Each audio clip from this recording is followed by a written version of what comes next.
রোহিঙ্গা নারী কিশোরীদের অর্থায়ন সংকটে উদ্বিগ্ন বাংলাদেশ, প্রত্যাবর্তনে জাতিসংঘের জোরালো পদক্ষেপ কামনা। দেশে একদলীয় শাসন কায়েমের চেষ্টা চলছে। নারায়ণগঞ্জে জামায়াতের আমির রাজনৈতিক দ্বন্দ্ব ভুলে সবাইকে একসঙ্গে কাজ করার আহ্বান তথ্যমন্ত্রীর। ভরা মৌসুমেও রাজধানীতে ঊর্ধ্বমুখী চালের দাম, মাছ এবং মাংস, মুরগির দরেও অস্বস্তি, ভেজাল খাদ্যপণ্যের সয়লাভ নারায়ণগঞ্জের বাজার। এবং ডেভিডের হ্যাট্রিকে কাতারকে 6 গোলে বিধ্বস্ত করল কানাডা। বসনিয়ার বিপক্ষে সুইসদের বড় জয়। চেক রিপাবলিককে রুখে দিল দক্ষিণ আফ্রিকা।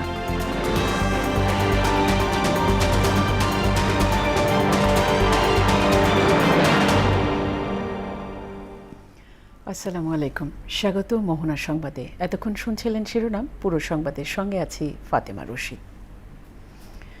জাতিসংঘে বেসামরিক জনগণের সুরক্ষা, আন্তর্জাতিক মানবিক আইন সমুন্নত রাখা এবং রোহিঙ্গাদের মিয়ানমারে দ্রুত প্রত্যাবর্তনের লক্ষ্যে আরও কার্যকর বৈশ্বিক পদক্ষেপ নেওয়ার আহ্বান জানিয়েছে বাংলাদেশ। নিউ ইয়র্কে জাতিসংঘ সদর দপ্তরে অনুষ্ঠিত এক উচ্চ পর্যায়ের প্যানেল আলোচনায় এই আহ্বান জানান পররাষ্ট্র প্রতিমন্ত্রী শামা ওবায়েদ ইসলাম। রোহিঙ্গা নারী কিশোরীদের অর্থায়ন সংকটের নেতিবাচক প্রভাবে বাংলাদেশের উদ্বেগও তুলে ধরেন তিনি। রোমানা রোমার ডেস্ক রিপোর্ট। বৃহস্পতিবার নিউ ইয়র্কে জাতিসংঘ সদর দপ্তরে অনুষ্ঠিত ইকোসোক হিউম্যানিটেরিয়ান অ্যাফেয়ার্স সেগমেন্টের উচ্চ পর্যায়ের প্যানেল আলোচনায় বক্তব্য রাখেন বাংলাদেশের পররাষ্ট্র প্রতিমন্ত্রী শামা ওবায়েদ ইসলাম। এ সময় রোহিঙ্গা নারী কিশোরীদের অর্থায়ন সংকটের নেতিবাচক প্রভাবে বাংলাদেশ উদ্বিগ্ন বলে জানান তিনি। On humanitarian responses, I must also highlight the Rohingya crisis, which Bangladesh continues to shoulder as a severe and protracted burden. We host over 1 million forcibly displaced Rohingya, providing shelter and basic support despite significant constraints. This grim reality highlights the need for equitable burden sharing, sustained global support, and ensuring early repatriation of Rohingyas to Myanmar. Let us move together from promises to concrete action. Rohingya সংকটের টেকসই সমাধানে আন্তর্জাতিক সহযোগিতা অব্যাহত রাখার উপর গুরুত্বারোপ করে তাদের নিজ দেশ মিয়ানমারে দ্রুত প্রত্যাবর্তনের আহ্বান জানান পররাষ্ট্র প্রতিমন্ত্রী। The international community must therefore prioritize accountability for violations regardless of where they occur or who commits them.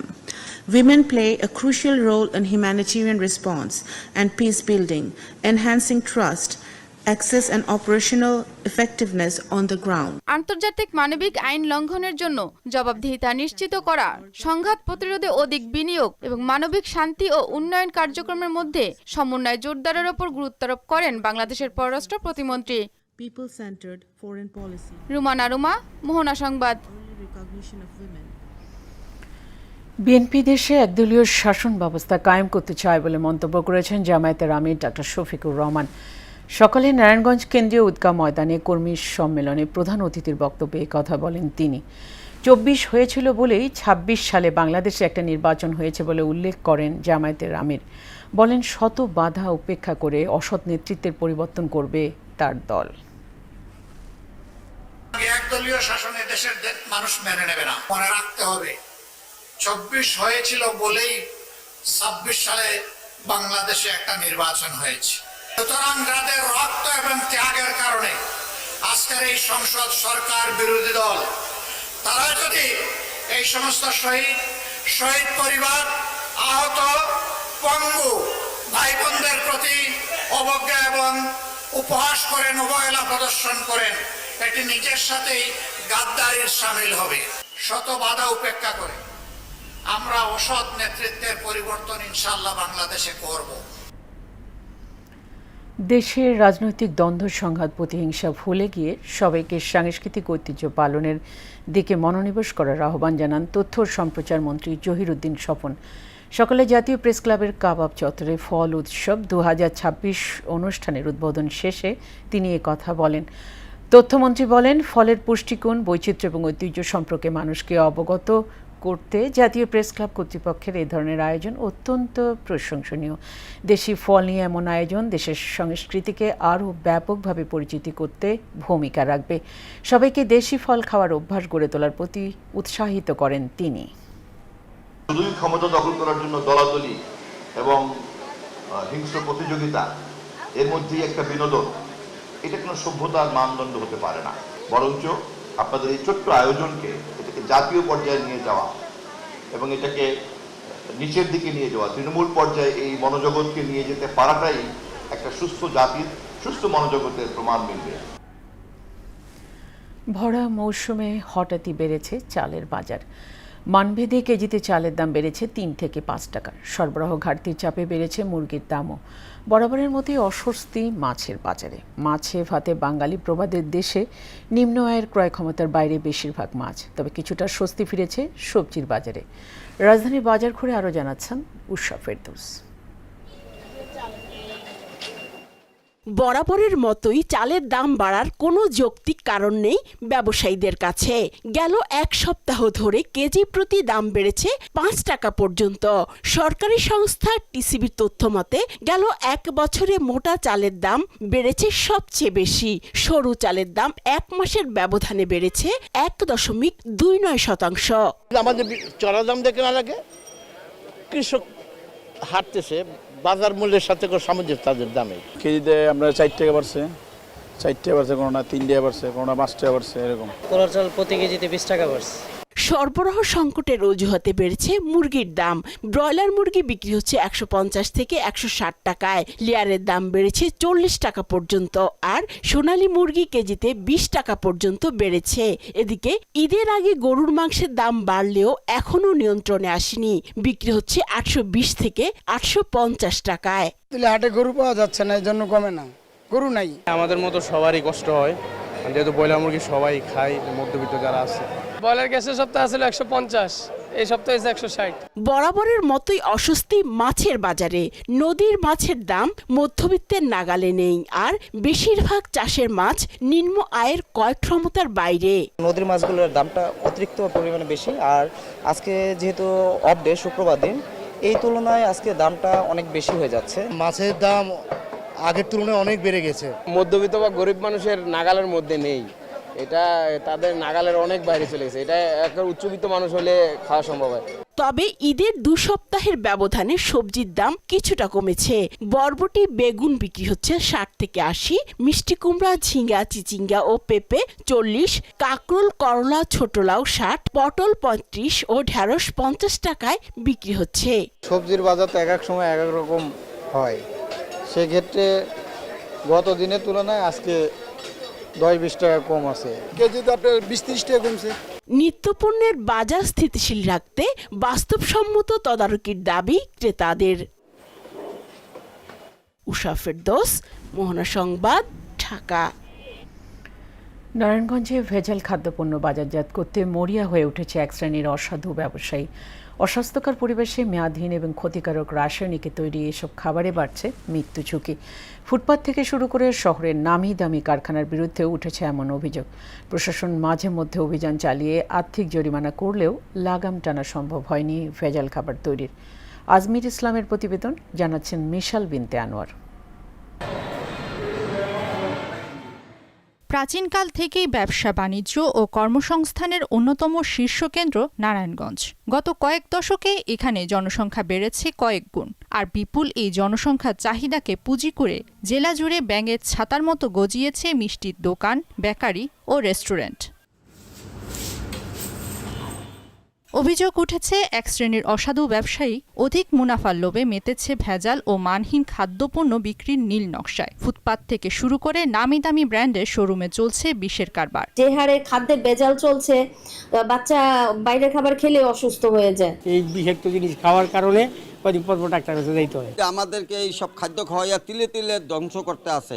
সম্প্রতি প্রশাসনের বেশ কিছু অভিযানে বেরিয়ে এসেছে থলে থেকে বিড়াল। কেক, মিষ্টি, ফাস্টফুড কিংবা লাচ্ছা সেমাই, প্রায় প্রতিটি খাবারেই মিলছে নিষিদ্ধ টেক্সটাইল রং, কেমিক্যাল ও মেয়াদ উত্তীর্ণ উপাদান। ল্যাবরেটরি টেস্টে প্রমাণিত এসব বিষাক্ত খাবার মানুষের লিভার ও কিডনি বিকল করে দিচ্ছে। বাড়ছে অকাল মৃত্যুর কারণ, যা সবচেয়ে বড় শিকার কোমলমতি শিশু ও বৃদ্ধরা। খাবারের মধ্যে আর্টিফিশিয়াল যেসব রং এবং মেয়াদ উত্তীর্ণ কেমিক্যাল ইউজ করা হচ্ছে, সেগুলা আমাদের স্বাস্থ্যের জন্য মারাত্মক ক্ষতিকর। কিডনি এবং লিভার ড্যামেজ হওয়া, আর বড়দের লিভার, কিডনি এবং পার্কিনসন বিভিন্ন রোগ বিসুখ হওয়ার জন্য এটা দায়ী। ক্যান্সারের প্রবৃদ্ধি যেটা হয়েছে সেটা নিশ্চিতভাবে এইসব কেমিক্যালের সাথে জড়িত।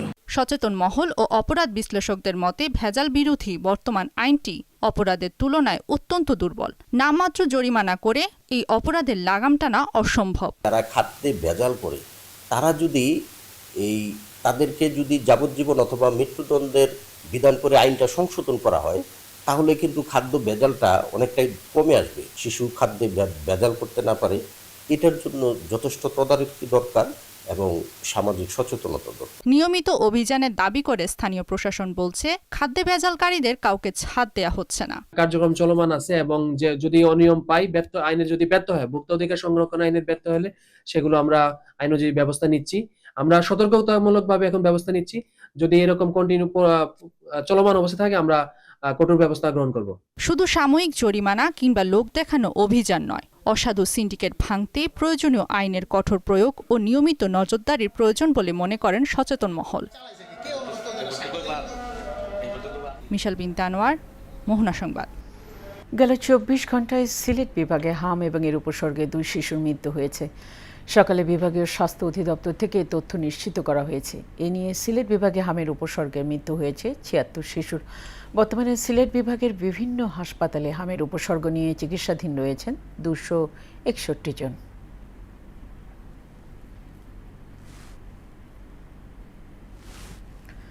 পবিত্র হজ পালন শেষে সৌদি আরব থেকে এখন পর্যন্ত দেশে ফিরেছেন 60,588 জন হাজি।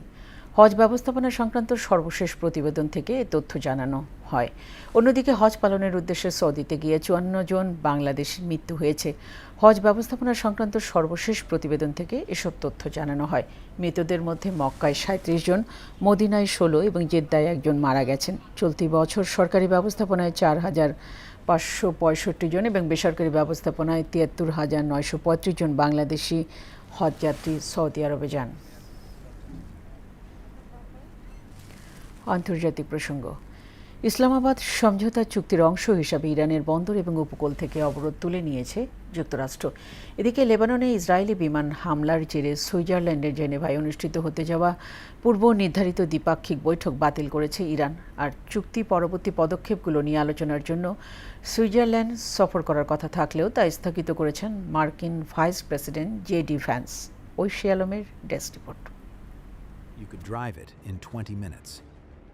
ইরানের বন্দর ও উপকূলীয় এলাকায় সব ধরনের নৌযানের উপর আরোপিত অবরোধ প্রত্যাহার করেছে যুক্তরাষ্ট্র। আরব উপসাগর ও ওমান উপসাগরে অবস্থিত ইরানের বন্দরগুলোতে যাওয়া কিংবা সেখান থেকে বের হওয়া জাহাজের চলাচলে মার্কিন বাহিনী আর কোনো বাধা দেবে না।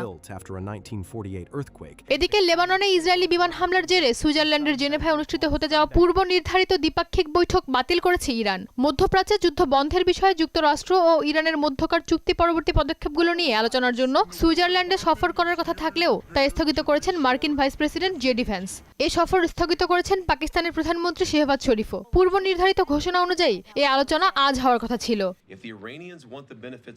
অন্যদিকে দক্ষিণ লেবাননে ইসরায়েলি নিয়ন্ত্রিত নিরাপত্তা অঞ্চলের একটি নতুন ও সম্প্রসারিত মানচিত্র প্রকাশ করেছে ইসরায়েলি প্রতিরক্ষা বাহিনী IDF। তারা আপাতত এই অঞ্চল থেকে সেনা প্রত্যাহার করবে না। তাছাড়া এই অঞ্চলের বাইরে হামলা চালানোর সম্ভাবনা তারা নাকচ করেনি। এছাড়া ইরানের ওপর থেকে ইউরোপীয় ইউনিয়নের নিষেধাজ্ঞা প্রত্যাহারের সময় এখনও আসেনি বলে মন্তব্য করেছেন কাজা কালাস। চলমান অস্থিরতার মধ্যে হরমুজের উপর নির্ভরতা কমাতে নতুন অবকাঠামো তৈরি করছে আরব আমিরাত। এসব অবকাঠামোর মধ্যে রয়েছে নতুন পাইপলাইন, বন্দর এবং রেলপথ। ঐশী আলম, মোহনা সংবাদ। শেষ করব মোহনা সংবাদ যাওয়ার আগে শিরোনামগুলো আরও একবার।